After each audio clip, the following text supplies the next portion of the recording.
कांग्रेस नेता विजय वडेट्टीवार ने चंद्रपुर महानगर पालिका में कांग्रेस की सत्ता को लेकर बड़ा दावा किया है। उन्होंने कहा कि कांग्रेस के सभी 27 नगर सेवक एकजुट है और महापौर कांग्रेस का ही बनेगा। वडेट्टीवार ने बीजेपी पर अफवाह फैलाने का आरोप लगाते हुए कहा कि सत्ता गठन के लिए जरूरी संख्या कांग्रेस के पास है। उन्होंने यह भी स्पष्ट किया कि कांग्रेस शेकाप समेत सहयोगी दलों के साथ मिलकर निगम में सत्ता स्थापित करेगी। आइए सुनते हैं और क्या कुछ कहना है विजय वडेट्टीवार का। असं काही नाही आहे, व्यवस्थेसाठी ठेवलेले आहेत ते आम्ही एकच आहोत।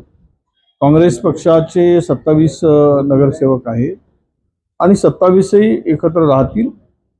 व्यवस्थेसाठी आपण वेगवेगळे जरी ठेवले असले तरी गटनेता एक होईल आणि काँग्रेसचा महापौर चंद्रपूर महानगरपालिकेमध्ये बसेल, यामध्ये कुठे दोमत नाही।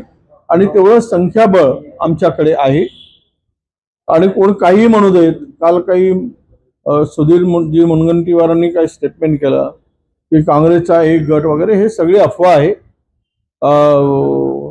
आणि ते मतदारामध्ये संभ्रम निर्माण करणारी गोष्ट आहे। त्यामुळे मला त्यामध्ये नगरसेवक पूर्णतः सुरक्षित आहेत, सर्व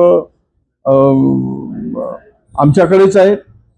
ते मग खासदारांच्याकडे असू दे की आमदारांच्याकडे असू दे, आम्ही काँग्रेसचे आहोत। आम्ही एकत्र येऊ, गटनेता तयार करताना एकत्र येऊ आणि सत्ता स्थापन करतानाही आम्ही एकत्रच राहणार आहोत।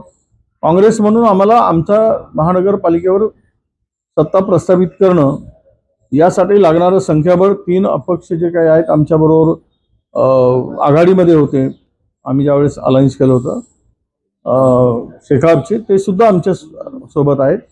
आणि वर सत्ता स्थापन करण्यासाठी लागणारी जे काही संख्या लागते त्याची व्यवस्था झालेली आहे। वेगवेगळे राहत असल्यामुळे कुठेतरी शंका अनेकांनी उपस्थित केला। नाही, शंका उपस्थित कोणाला काय करायचं ते करू देत।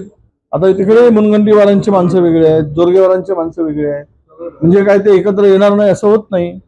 कालच जोरगेवारांची माणसं एका नागपुरातल्या हॉटेलमध्ये आहेत, मुनगंटीवारांची माणसं दुसऱ्या हॉटेलमध्ये आहेत, आम्हाला माहिती आहे। त्यामुळे ह्यामध्ये काही हे नाही, ते एकत्र येतात, आम्ही एकत्र येतो। पंजाब चिन्हावर काँग्रेस पक्षाच्या भरोश्यावर निवडून काँग्रेस पक्षाकडून ते निवडून आलेले आहे आणि तिथे कुठेही त्यांना काही चुकीचा निर्णय घेण्यासाठी कोणालाही स्कोप नाही आहे।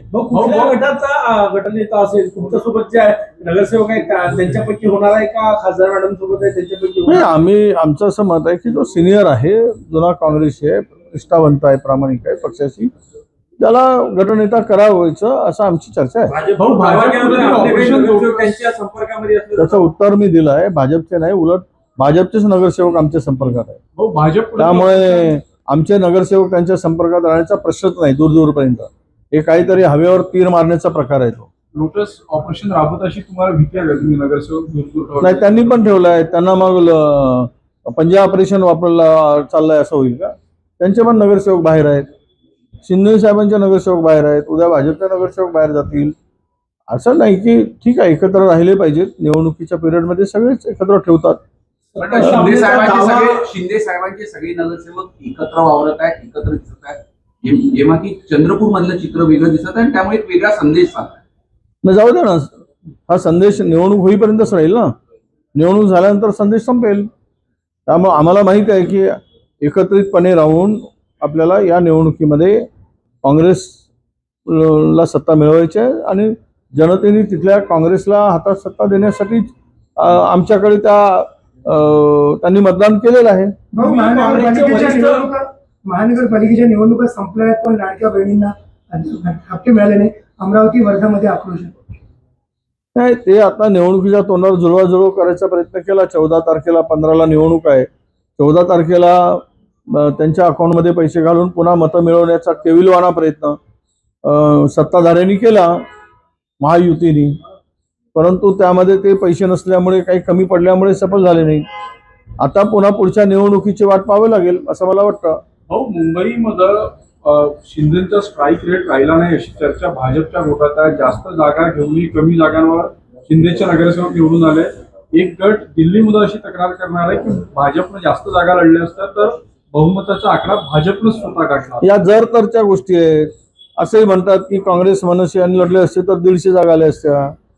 मग आता यामध्ये अशी चर्चा आहे की मनसेने अधिक जागा घेतल्यामुळे शिवसेनेला फटका बसला। हे निवडणुकीनंतरचे चर्चा आहे। जो जीता वो सिकंदर, जिसके पास मिळालं त्या परिस्थितीमध्ये चर्चा झाल्यानंतर जे काही मॅन्डेट मिळालं ते स्वीकारलं पाहिजे. हो, संजय राऊत यांनी म्हटलं की चंद्रपूरमध्ये उबाठाच्या नगरसेवकाशिवाय महापौर बसणार नाही.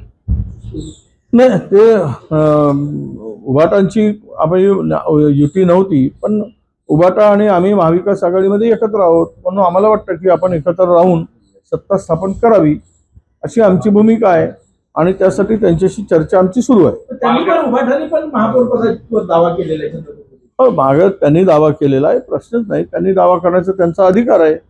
कारण पण ते आता चर्चा करून आम्ही तो निर्णय घेऊ. हो, पालघर जिल्हा प्रशासनाने वाहतुकी संदर्भात एक अधिसूचना काढली आहे. त्यामध्ये गुजराती भाषेचा वापर जे आहे ते करण्यात आला आहे. गुजराती भाषेचा वापर करण्यात आला आहे अधिसूचनेमध्ये. महाराष्ट्राची अधिकृत भाषा मराठी असताना गुजराती भाषेचा वापर. नाही, ठीक आहे ना, चांगले आहे की पालघरमध्ये गुजराती भाषेमध्ये अधिसूचना काढत असतील तर त्याची सुरुवात सीमेवरून सुरतवरून पालघर जवळ आहे, हळूहळू ते मुंबईकडे येईल आणि महाराष्ट्राला गुजराती एक नवीन भाषा देण्याचा भारतीय जनता पक्षाचा प्रयत्न जो आहे त्यामध्ये ते सफल होतील असं म्हणायला हरकत नाही. त्यांची इच्छाच आहे की महाराष्ट्र हा गुजरातच्या इशाऱ्यावर चालावा, गुजरात भाषेवर चालावा अशी जर इच्छा असेल तर ती इच्छा पूर्ण होऊन जावी आणि त्यासाठी सुरुवात करून त्याचे रिॲक्शन काय येतात हे बघण्याचा कदाचित प्रयत्न असेल. खडा टाकायचा आणि वाट बघायची. तर भारतीय जनता पक्षाची भूमिका या संदर्भात आम्हाला नवीन वाटत नाही.